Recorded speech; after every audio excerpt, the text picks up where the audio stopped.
thinking about climate change, the flooding, and the fears of shark interrupting our swim for sustainability? Wondering how they benefit the Bahamas? Pause. Think about it with intentional thought and consider where we go from here. Stay tuned and hear what Candace Fields got to say about how those cuddly sharks are a blessing in our fight against climate change. Share. Let everybody know we're live. We'll be right back.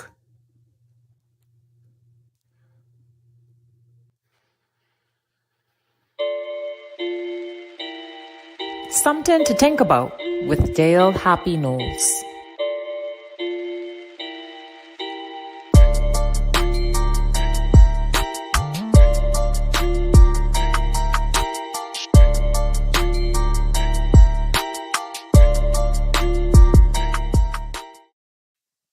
Welcome to Something to Think About with Dale Happy Knowles.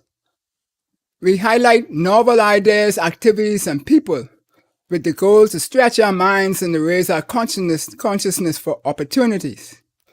We believe what we think, we become. What we radiate, we attract. And what we imagine, we can achieve. Join our co-sponsors, Dom Dev Enterprises and Pelagic Investments, and our friends at Something to Think About. Let's change the narrative 242.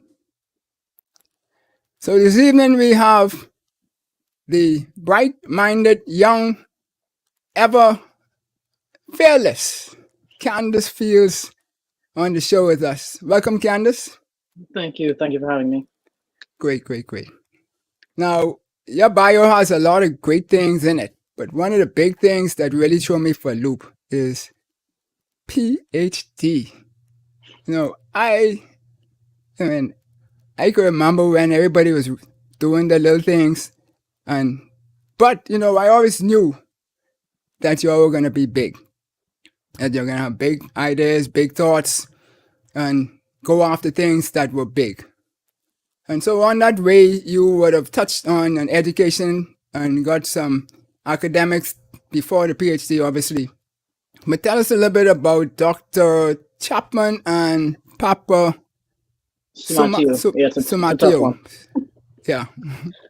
Yeah, so I actually was lucky enough to meet both of them in 2019 in San Salvador because I was helping with a project on oceanic white-tip sharks based on my work at the Cape Eleuthera Institute, which I can talk a bit about more later.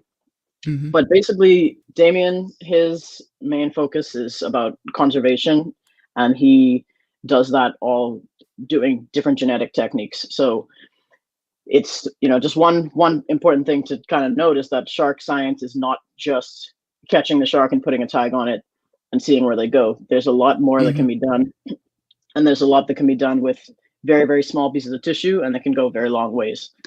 And so, like I said, his focus is really conservation genetics and things like that. Whereas my other advisor, Yanni, he is focused more on movement and behavioral ecology. So again, putting the tags on, where do they go? How fast are they swimming? How are they using their energy? How are these big animals able to maintain such fast speeds? Things like that. So I have the pleasure really of being able to be advised by two great scientists who have two different skill sets, and so I'm able to hopefully take a little bit from both of them and be able to bring that home to the Bahamas. Awesome stuff. So now, you know, growing up, I've observed you and my son Dominique a lot, and you all always had this look. When you all look at things, it's like a stare, but it wasn't a stare like you all were out there in left field, lost or something like that. It was a stare where you all were analyzing and capturing the moment and deep in focus and figuring out how, why, and what, where, etc. And things always seem to be, or your mind always seemed to be bigger than the room that you were in.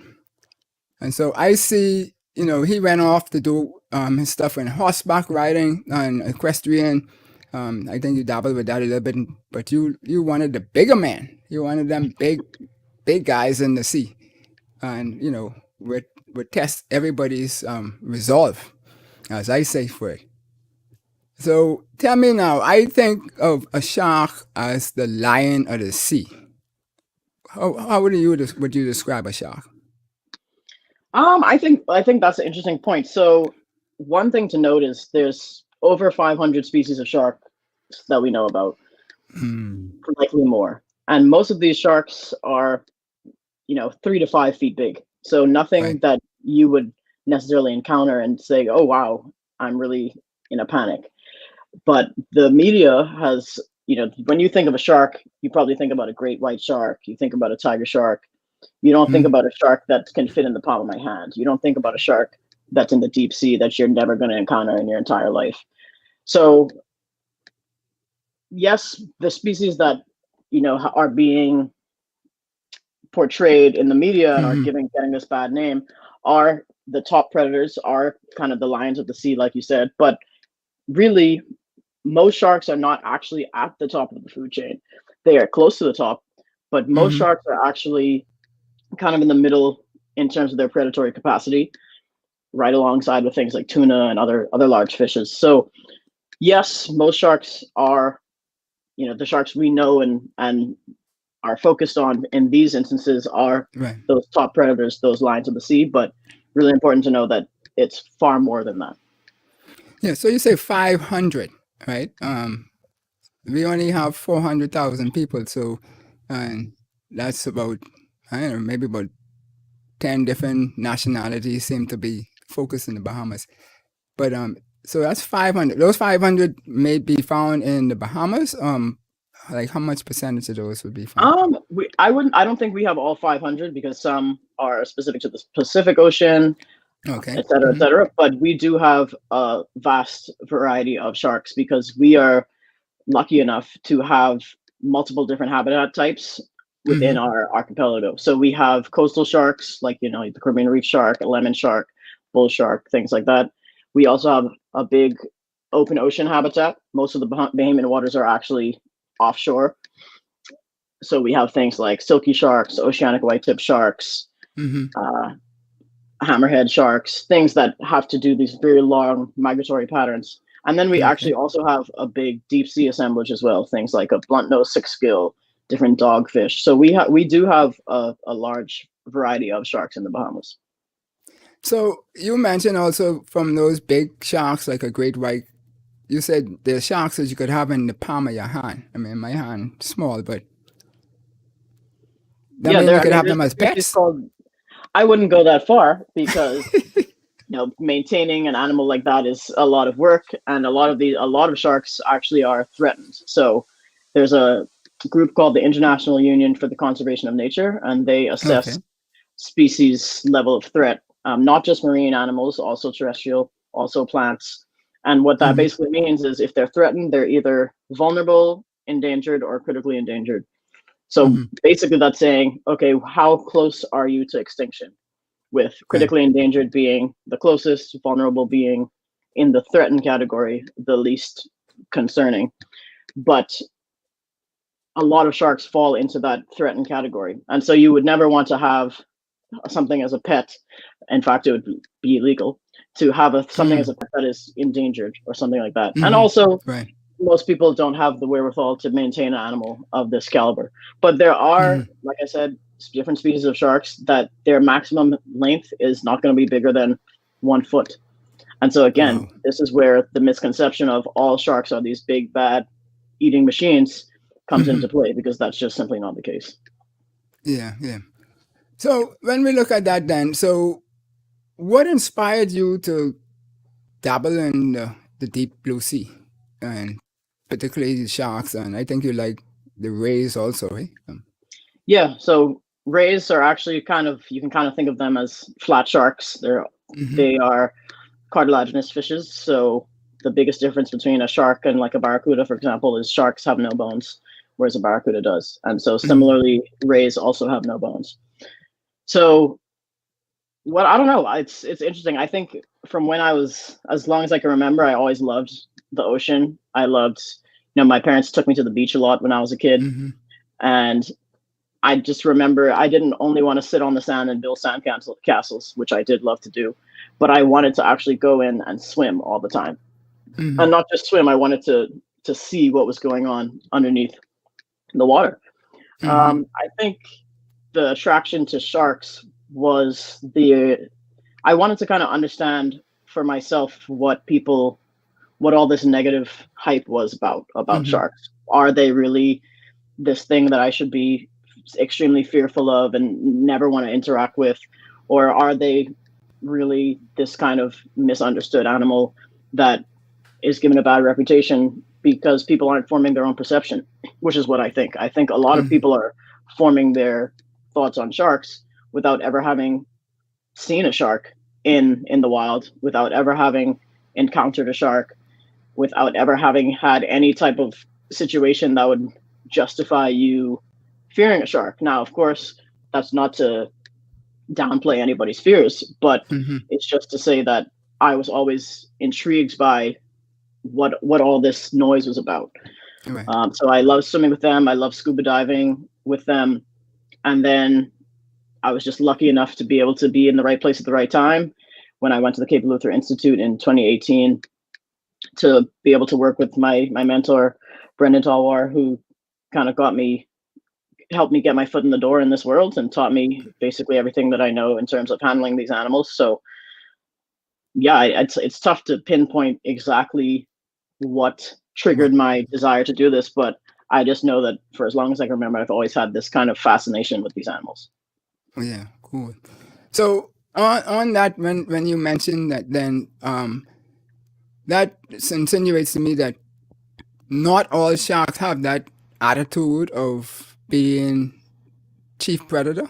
Is that what you're saying by it's only the bigger ones or the certain type? In a way, so different species have different predatory capacity. So something like a black tip shark, which is going to get up to around 5 feet, they actually are often eaten by things like hammerhead sharks. So are black tip sharks predators? Yes. Are they at the top of the food chain? No. Right. So that's kind of what I mean when we think about these animals. There are for sure some sharks that are the apex predator, without a doubt, but that's not the case for all of them. Additionally, I think it's not, size does come into play, of course, because a big huge shark is probably going to win. But the species itself, a tiger shark is a top predator, but when it's a baby, it's not, right? Because they have predators that they have to hide from. Size does play a role. Right. So something that is a tiger shark that's a baby coming into the same space as a different species of a bigger size is not at the advantage there. So you have to think about it like that as well. And also, when we're in the water, most sharks, depending on where you are as a fully grown adult, you're generally from anywhere from 5 to 6.5 feet tall. So when you're in the water, that's quite a presence as well. So something that's 3 feet is actually not intrigued in you because you are a predator to them. Most sharks, again, also have different personalities. Different species have different tendencies. Some sharks are a little more curious. Some sharks are a little more skittish. So it just takes a while to put yourself in that mindset of, okay, why is this shark coming toward me? Is it because it's trying to eat me? No, it's because you are a random thing that it maybe has never seen before, and it has to check out what's going on. And maybe they have, maybe it's an area where there's food and they think you're trying to compete with them for food. So there's things like that to consider in terms of when we're thinking about sharks and what's making us afraid of them. Cool. So to go in the water now, and with having the concept of what everybody and the most persons would have this fear of sharks, and you being the inquisitive one, and your first encounter in getting in the water around the sharks, what was that like? That's a good question. I mean, I think my first encounter was probably something that's relatively fleeting in my mind, as I'm sure that I was swimming and saw a nurse shark or something that most people are not in a panic about if they see a nurse shark in the water, right? But I think my first real experience that I can remember was snorkeling with Stewart Coves, and they have a dive site where you can go and you will 300% see sharks when you go there. Mm-hmm. And so this was just snorkeling at the surface with the sharks swimming under you, basically. And I just, again, was just fascinated by the fact that, first of all, in the Bahamas, you have the capacity to go to a spot and without fail find these animals, because in most places in the world, that is really not the case. I've met several people who study sharks who have never seen a live shark in the wild, because that's just not what their waters have to offer. So again, we as Bahamians should be quite proud that we have such robust populations and such robust populations of several species. But I just remember kind of thinking that this was something that not everybody is going to be able to get to do, and that I felt quite lucky to be able to do it. I also remember thinking I just wanted to do it more and more and more. I remember just like I got out of the water very reluctantly because I was just having such a good time. So I think just swimming with the animals gave me more insight into myself and knowing that I wanted to learn more, not just to see them, but to understand them. Did you want to reach out and touch them? Oh yeah, but I didn't. Yeah, as nobody should. Okay. Yeah. Okay. Cool. So that's a no-no then to reach out and touch, because you see people on TV and not just the professionals. I mean, other divers and stuff doing things. That's not. I mean, generally speaking, when you're going into the ocean or into any sort of wild environment, you want to leave the animals alone. You don't want to interact with them. You don't want to do anything that might change their behavior. You want to basically just have the respect that you should have for them and respect that you're in their environment. So generally speaking, you don't want to reach out and touch. Now, if something is coming at you, you know, defense is different than doing it on purpose, right? So that's not to say that I have not touched a shark in the water, because I have, but it's because I needed to do it. And defense is something that we could teach people in schools, or that's something that just happened as a result of fear to get away? I mean, I think there are probably people who would have more defensive encounters than I have had. I've only once had to push a shark away from me, but generally speaking, it's not something I would say you would teach, because you don't want to encourage people to reach out and push these animals away, because 9 times out of 10, really 99 times out of 100, they're going to swim up to you and swim by you. They have no real intention of having anything to do with you. Cool.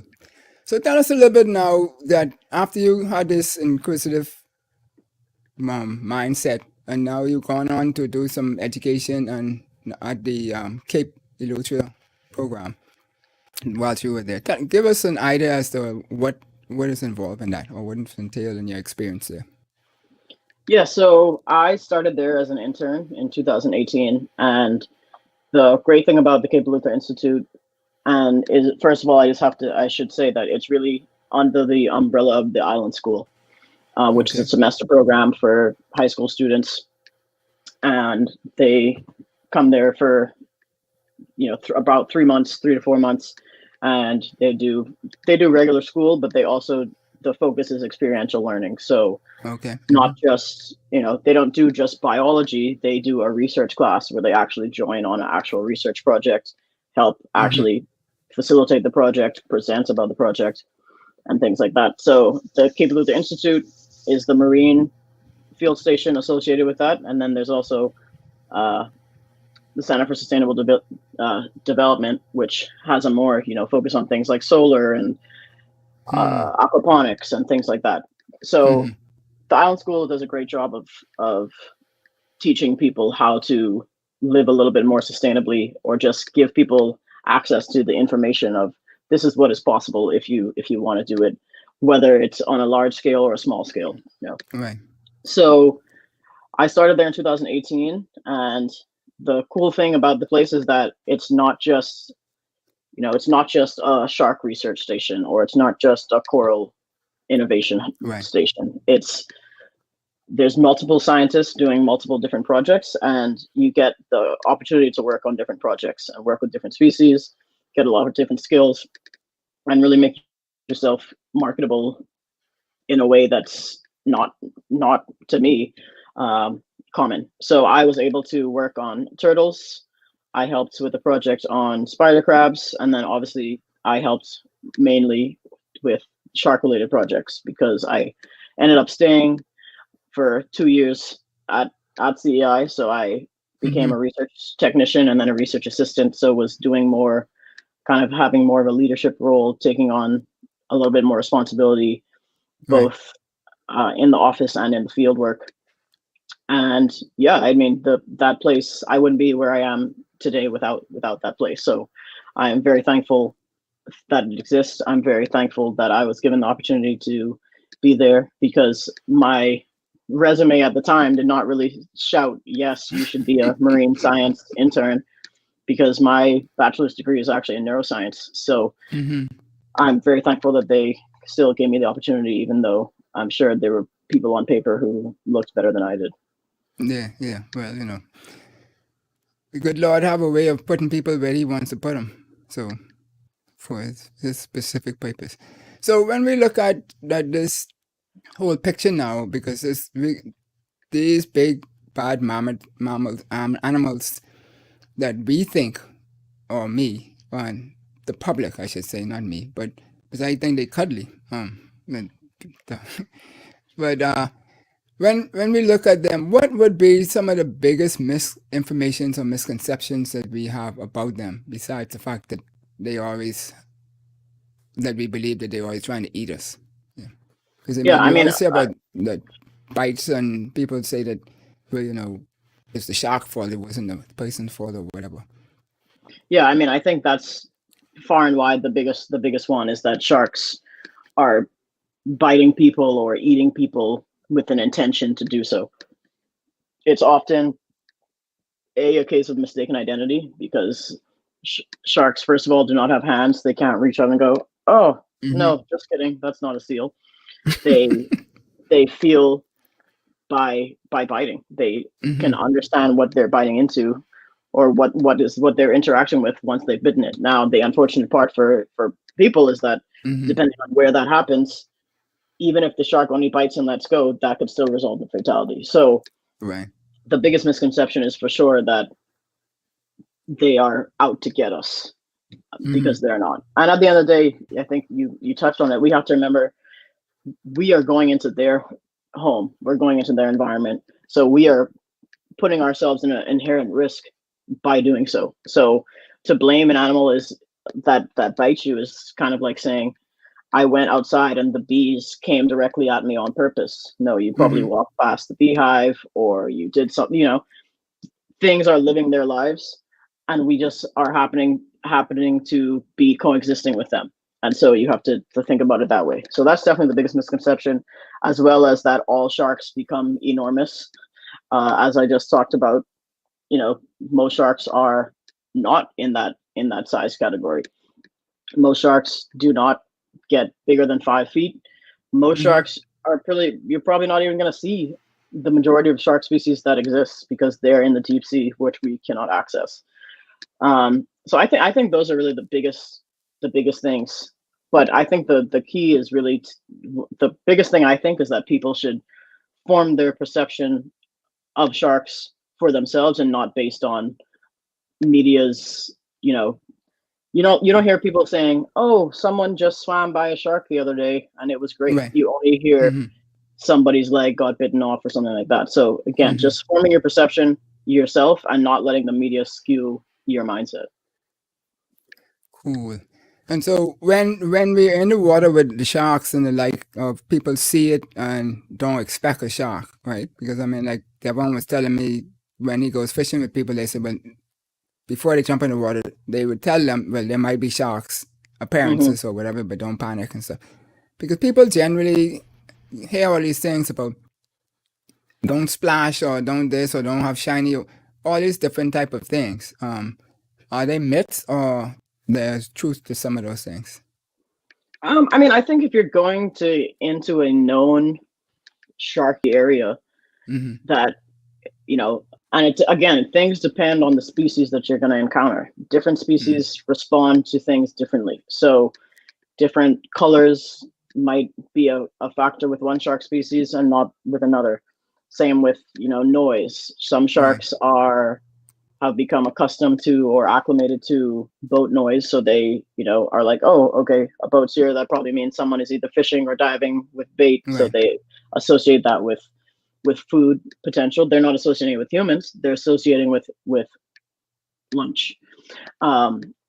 So, there is some benefit to doing, relatively silent entries or things like that into the water. But if you think about it, when you do scuba diving, it's almost impossible to get into the water without splashing. And people do that on purpose with bait, and sharks are swimming around, and it's totally fine. So I don't think, I think, it's always good to be cautious no matter what you do. It's you look both ways before you cross the road. But that's not going to make or break the situation. Yeah.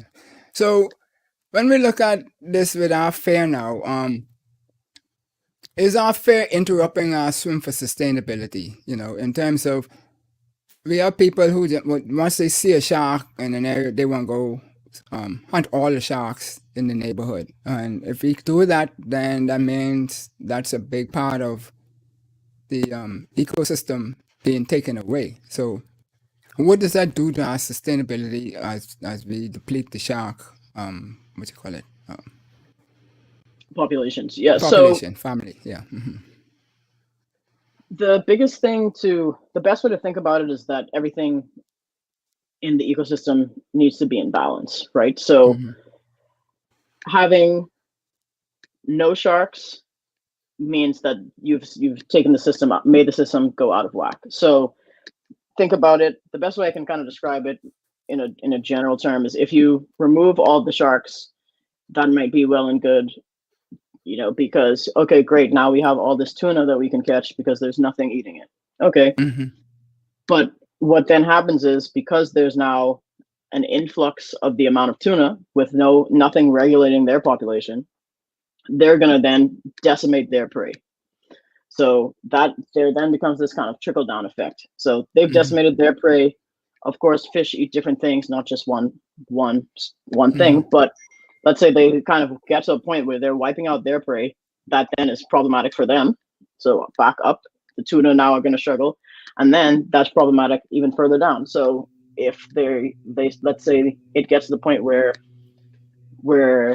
fish that eat algae off of coral have been decimated, that means now the algae is going to take over the coral, which means that the coral will die out, which means that fish that utilize the coral are, so it's all about a balance in the ecosystem. So outright kind of culling animals is definitely not the way to go. That's definitely not going to enhance any sort of sustainability efforts. And greatly, we have a shark sanctuary in the Bahamas. So the entire jurisdictional waters of the Bahamas, it is illegal to, without a permit, catch, trade, sell sharks or shark parts. So that is one thing that we have that is going for us in the positive direction in terms of conservation, that we are at the forefront of globally. We were the 4th country in the world to have a shark sanctuary and the 1st in the Atlantic Ocean. So we actually have quite a bit of conservation measures in place to preserve sharks. And we also have several species that are critically endangered. So that's the one step away from extinction in the wild, that are protected in our waters. So thankfully, in the Bahamas, sharks are relatively safe, and we don't have to worry as much about that sort of major culling efforts. But it is important to know that, of course, fishermen, I'm sure, are aggravated by shark presence because, they feel like they're taking their catch, et cetera, et cetera. But it is definitely important to note that the removal of all sharks would do far more harm than good. Ooh. So the shark itself is, I've heard people say that they like the big brothers of the sea. And so, they keep, like you mentioned, regulation. I think that's the word you use. For those who eat the the algae and the seagrass and so forth that absorbs all of this carbon. Because this new big buzzword everybody talking about, this carbon sinking and all the like, and all this is what is causing climate change. And everybody afraid of the climate change because it causes us to drown. As some people say, because the water can raise, and then people don't know how to swim in the Bahamas. It's a lot of people. So what would be their specific role in direct? Is there any for things sharks? that graze on the ground? Yeah. Sharks they have both direct and indirect effects. So some shark species like to eat turtles. So tiger sharks, for example, and turtles eat seagrass. So in that instance, the sharks are regulating turtle populations, which then means that the turtles aren't just feasting on all the seagrass with no nothing to keep them in check. So that means that they graze in different areas instead of just one section, which they don't graze for as long because there's a risk reward trade-off that they have to worry about, right? They want to eat, but they can't just sit out there in the open forever, because seagrass beds there's rarely any protection. It's just in an open situation, so it's a pretty easy. You're putting yourself in a very vulnerable position as a turtle in those instances. So there's a direct effect, and then again, there's the indirect effects, kind of like what I talked about previously, where because of the trickle down effect from the top down, they have an impact. But that's not to say that sharks are the key to solve climate change and the carbon situation, but they do have some impacts. Cool. Well, folks, we're here watching Something to Think About with Dale Happy Knowles, and we're here with the fearless Candace Fields, great scientist in the making, to be one that's going to change the whole vibe in the Bahamas. And so we can soon be all swimming with sharks if we stick around long enough. And so when we come back, we'll start talking a little bit more on these great predators of the sea and friends. Like I said, some of them are cuddly. And so we'll be right back.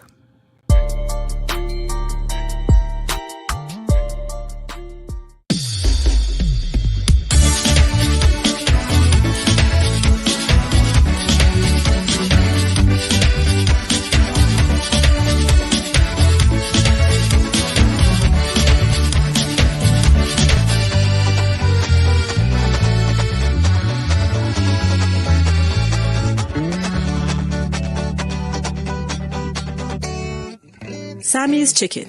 There's nothing like it. Behind every scoop, lick, and savor is a smile and memory being made or reminisced. Whether you're at work, out with family on a Sunday, or have friends visiting, flavor will meet expectations in our 32-ounce container for only $10 if you're having a special event as well. Exotic flavors ranging from soursop to Guinness is definitely worthwhile.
Welcome back to Something to Think About with Dale Happy Knowles, and we're here with Candace Fields, soon to be a Ph.D. Doctor of Science in all of these big blue. Welcome back, Candace. Thank you. Good. So before the break, we were talking about the big man, the big fish, and the sharks, and the differences in and so forth, and also a little bit on the rays. So tell us a little bit now, Mrs. Danielle Hannock, who is the director of forestry, the forestry unit in Ministry of Environment, was on the show a couple of weeks ago, and she had indicated that we really needed to do have a timeout for our conch, because they're being overfished, and then some of the nurseries were being taken up and all that kind of stuff. Are we in the same situation where we need to do that for sharks? No. So like I said, the Bahamas is a shark sanctuary. So right now, really, there should be no fishing of sharks. And so sharks are really not in any sort of tenuous situation when it comes to their population status. That's not necessarily the case, throughout the region, but the Bahamas has some of the best conservation measures for sharks in the world, really. And so really the biggest thing for sharks is to push for conservation, and similarly with conch, is to push for continued conservation really with sharks, because of the fear and the there's depredation, which basically is meaning that sharks are taking fishermen's catch and things like that.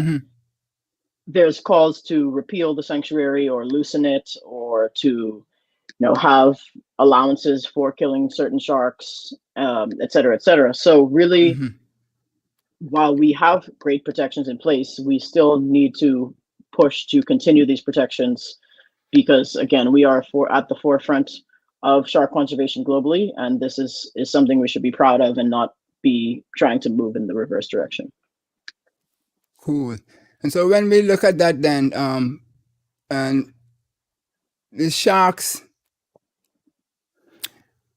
the water is getting hotter because of they say it's because of climate change, and so now that has an effect on shark movements. And so in your study, because they're telling me that because the water is getting warmer and it's getting warmer further north, then sharks are actually traveling up north, who would normally stay in the tropics, and going into areas where people are that is freaking them out, kind of thing.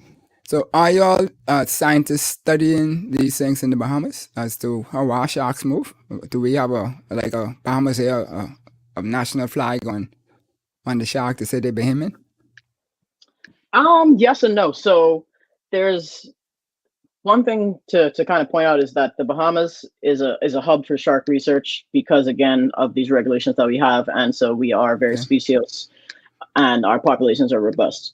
But there are very few Bahamians, to my knowledge, who are doing this work, and there are definitely not people who are of PhD level Bahamians doing shark-related research. So that one of my major goals is to be that person, be the shark expert in the Bahamas, and to advocate for sharks and shark conservation. So a lot of work has been done on movements of sharks in the Bahamas, and as well as some different reproductive work, different so the best way to describe this, tracking work. So there's information that shows that lemon sharks come back to the same place where they were born to give birth. So a lot of sharks are born in places like Bimini, which have great mangrove habitats. So those would be kind of a Bahamian shark. And those sharks might not ever move out of the Bahamas waters just because they don't migrate as far distances as something like an oceanic white-tip or a tiger shark. But to say that, I don't know, it's tough to say that a shark is Bahamian because they're going all over the place. The only way to really do that is genetics, which it is possible, because when you're finding a shark that's captured in a certain area, you can actually do different things like an ultrasound to tell if they're pregnant. You can see how far along they are, and you can tell you can kind of get an idea of if they're going to give birth in a certain area. Mm-hmm. But we don't actually know much about shark pupping in general for most species. It's a pretty hard to study thing, obviously. And so there's still tons and tons to learn about that. What we do know is that sharks utilize the Bahamas for many different reasons. They utilize the coastal areas. We have some places like San Salvador that have seamounts. So you can think of it like an underwater mountain where they're, fish that are in an open ocean situation, which you can think about as a blue desert, are going to aggregate. So that might be a good feeding ground. And the waters are sharks are going to come from the US, and they're also going to come from different places in the Caribbean and more south. So we have a lot of sharks moving through the Bahamas, not necessarily continually residing there. Yeah. But Bahamians, they like to say they're Bahamian when the people doing good, and when they're not doing good, then they don't know you.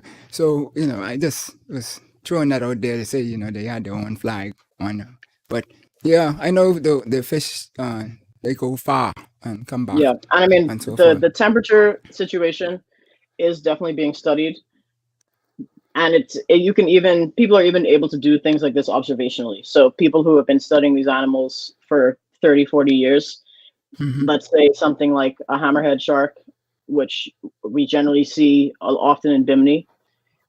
They are generally there in the winter months because in theory the water is cooler, but they are now coming to Bimini later and later in the season because the water is still so warm in November, December, even the beginning of January.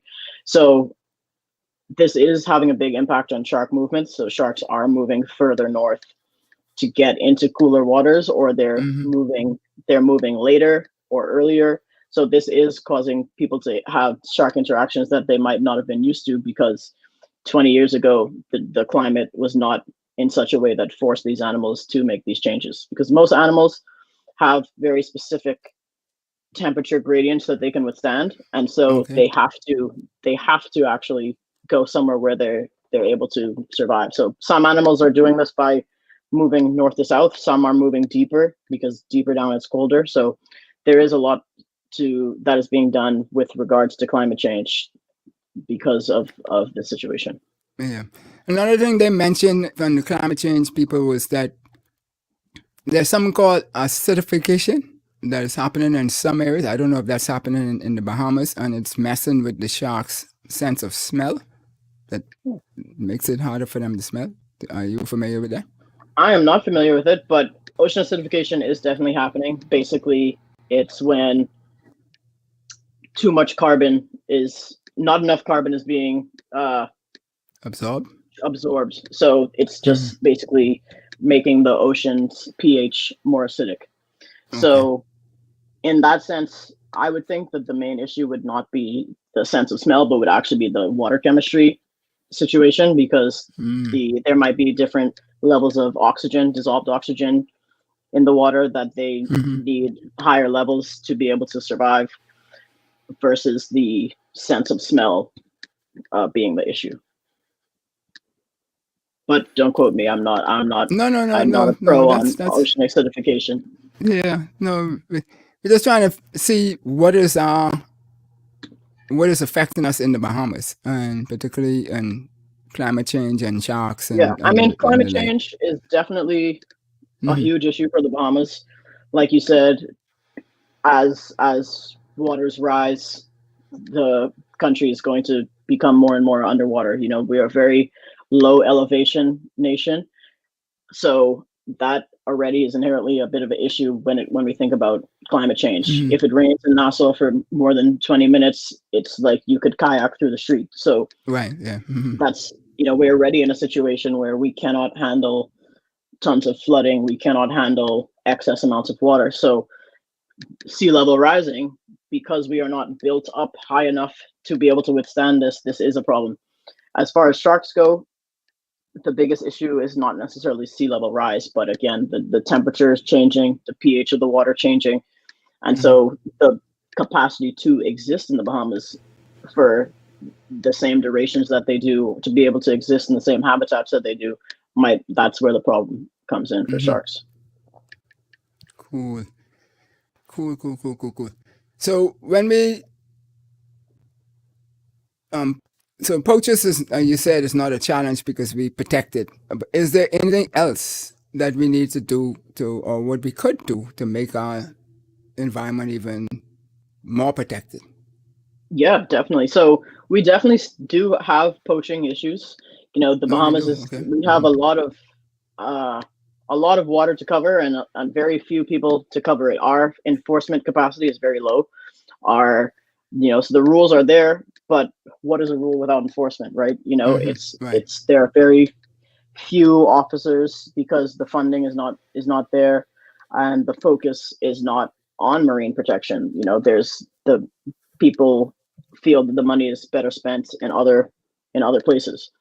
Right. So we definitely could do better with enforcement in general. Another thing that I think we could benefit from is we have a lot of marine protected areas, but some of them are better served, are what we would call paper parks, where it's a park, you know, on paper, but is it really doing the job that it needs to do? Is it protecting species effectively? Is it doing what the goal of having an MPA is, a marine protected area is? Right. So things like that, having better more effective park implementation, having more, and it's hard because when we have these parks, there's a lot of pushback from fishermen, for example, because then that will create a no-take area or something.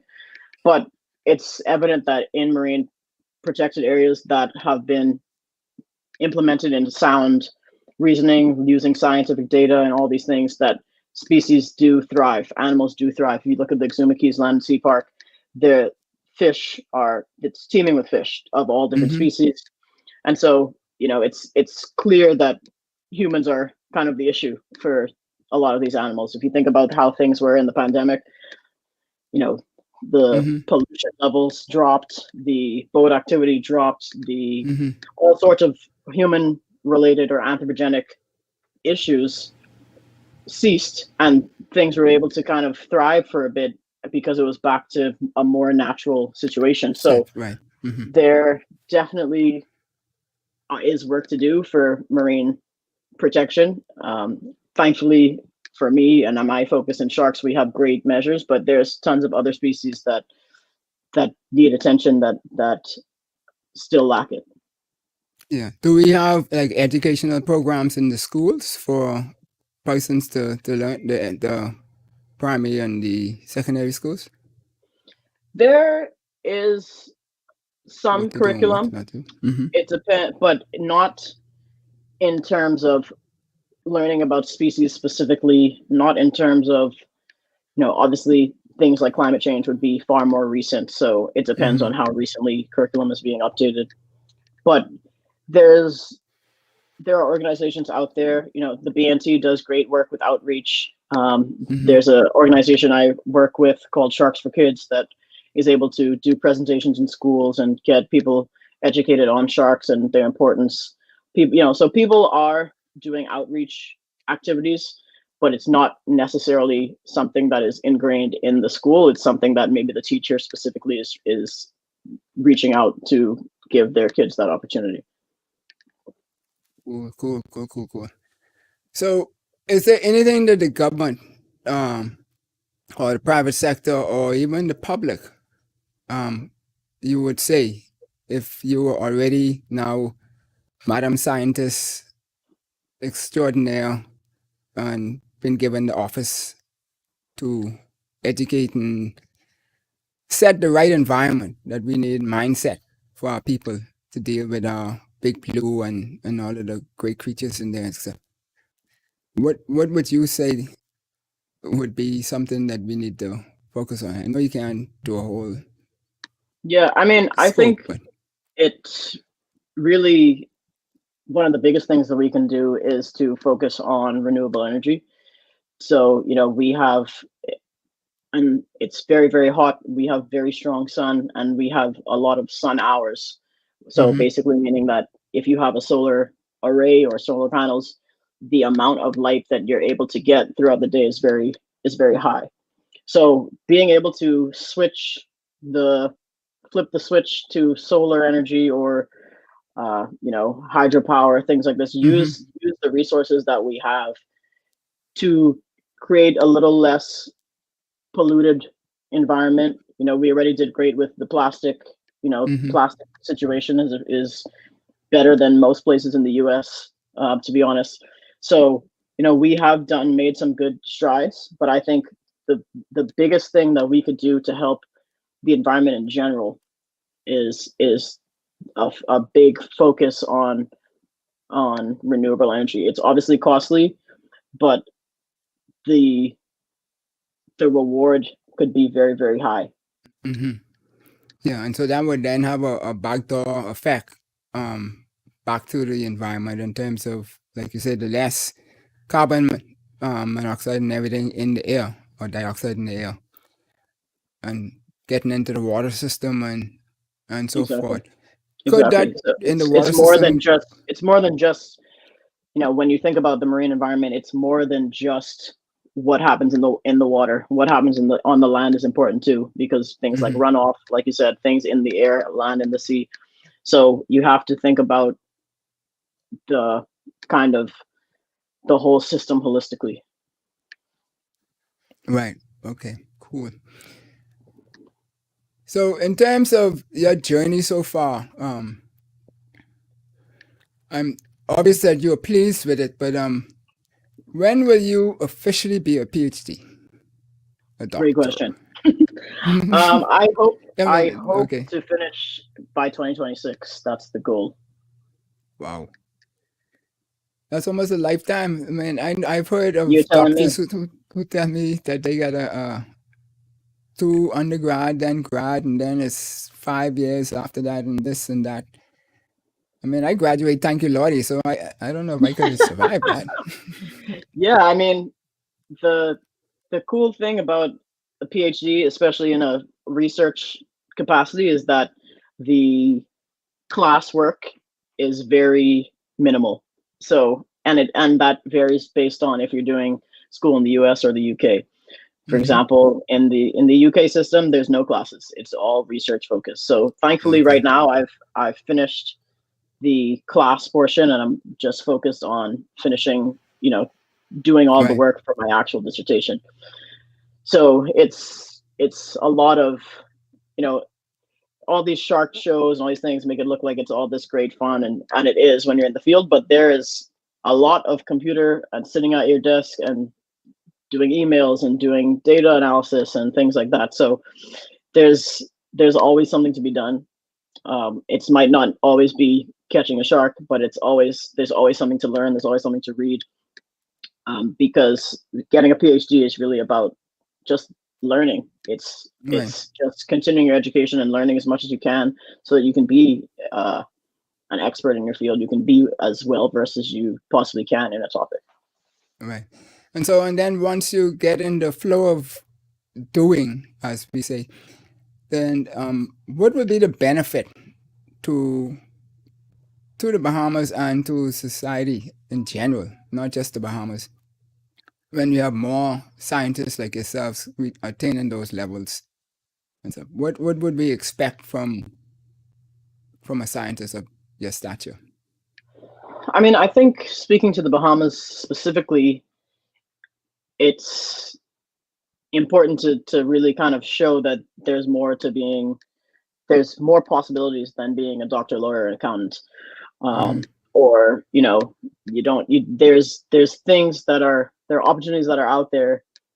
If you have a passion for something, or if you're good at something, you don't have to pigeonhole yourself into these specific categories because you might think that's all that's possible. So I think the first thing for me about wanting to do this and wanting to come back home is that in general, people take information better when it's coming from somebody like them. So someone as a Bahamian saying, let's protect sharks, has far more teeth than my advisor coming in, doing his research and saying, this is the situation, you should really consider protecting the sharks. Mm. Because, you know, there's a lot of, well, this isn't how you could tell me what you could do about my water and X, Y, Z. So that's one of my biggest kind of motivations to get this work done, to become a doctor, is that I'll have the educational background and the status to be able to, you know, what I say has value. So that's one big thing. And I think that's not only for the Bahamas, but in general, right? Obviously, I can speak to the Bahamas better, but to be somebody from the place, have lived experiences that other people have lived, to seen the same beaches, the same water, to witness coral die, to witness shark populations maybe change, it makes a difference. And I think that's, again, to just say there's no one right journey to the final destination. Right. Like I said, I did my undergraduate degree in neuroscience, had nothing to do with this, and I'm able to study sharks. You can also do things in the shark industry with no degree. You can learn to be a scuba diver and be a dive instructor. You can learn to drive boats and take people out to different fishing sites. There's so much more than book smarts, and there's so much more than a degree. Yes, degrees are important. Education is very important, but there is more to education than just getting a degree. Yeah. And, you know, and some of my friends at University of Miami, when I was there, used to tell me that, you know, the shark forestry or safari, as they call it in the Bahamas, is really could be a $2 billion industry because of the size of the Bahamas and, like you mentioned, the species and etc. And so you talked about the different avenues where people could get involved in the industry and so forth. And so that's really up to somebody's just sitting there and having a ping idea in their head, and they could create an opportunity for themselves in that space. Yeah. So when you collect all of this data now, and so where does it go? Is it some Dr. No up in the mountains somewhere who's going to do something, or this is being channeled into some major facility? So all of the data that I collect will be turned into a scientific publication. So it will be submitted to different journals that are accessible mostly online. And so it will be written in a scientific way, but still accessible in layman's terms. So I'll be able to put out the information. And the good thing about scientific writing is you always have to, you know, you say what you did, you say how you did it, but you kind of have to say what the implications of the work were. Why does this matter? And so there is always that portion, which is the most important part of it. And that can be accessed publicly as much as anyone wants to, as long as the publication is online. So that is the kind of end goal. And then I also do different work where I talk about, like I said, I work with Sharks for Kids, and I talk about my work in presentations to different age groups. So there's different ways to disseminate the information. And I'm just very proud to be able to represent the Bahamas and to talk about sharks in the Bahamas, because we have it's just such a great situation, which many who study sharks are envious of. Awesome. But Candace, I'm proud of you, because I mean, I know, you know, how you thought back then, at least part of it, not all the time, but, and to see you, accomplishing these great things now and being a leader and staring out into the new frontier, as people would say, but in the big blue. That's significant, and I would encourage others out there who aspire to do things to reach out to either yourselves or to the Cape Eleuthera Institute or some other organizations, to to them? Who would they should they be contacting if people were interested in something? Well, I'm happy to provide my contact information, but you can look on the Cape Eleuthera website, the Cape Eleuthera Institute website. Mm-hmm. You can look into the Bahamas National Trust they run great camps and great programs for kids who are interested in not only marine work, but things like birds, other terrestrial work. Brief has great programs related to coral and things like that. So there are tons of resources out there. I would just say the best way to do it is a quick Google search of things that happen in the Bahamas that are related to environmental work, and 9 times out of 10, someone will be able to guide you in the right direction of where you want to go. All right, good. So I asked you a lot of questions. So before we go, what would you like to say to the public out there? I mean, I think the biggest thing I can say is just that I understand that there is an inherent fear of sharks for many reasons. I understand that it is easier to just kind of agree that sharks are bad. But if you understand the ecological aspects or the economic benefits of having sharks in our waters, and also the fact that this is something that as Bahamians, we are at the forefront of globally, which as a small island developing nation, it's rare to be at the forefront of something on a global scale. So I just think it's just something to be proud of. And I think that the more Bahamians that can become aware of this and to take it as a point of pride, as opposed to an issue that we need to resolve because we have too many sharks, is the biggest takeaway for me. Awesome. But thank you kindly, Candace, for joining Something to Think About this evening and sharing these nuggets and wisdom points that help, because I think a lot of people should be less fearful when they go in the water and so forth, and also to know that, by protecting and preserving the sharks, they have a role in our whole system. They're going to help us to keep our heads above the waterline and not below the waterline, and so forth. So we appreciate it, and thank you kindly for being with us. Oh, thank you for having me. You're welcome. Folks, you've been watching Something to Think About with Dale Happy Knowles. We're here this evening with the Candace Fields, and she's going to be one of our bright stars coming shortly in the Big Blue. And we look forward to great things coming back from her. We thank you all out there in social media for joining us this evening.